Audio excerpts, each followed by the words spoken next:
சாமி தந்ததையா எத்தனை பாட்ட சொன்னதையா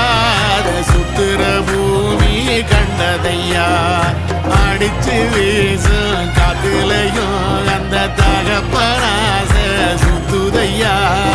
பிடிச்சு பூக்கும் விதையிலும் ஒரு வம்சத்து கதையே உள்ளதையா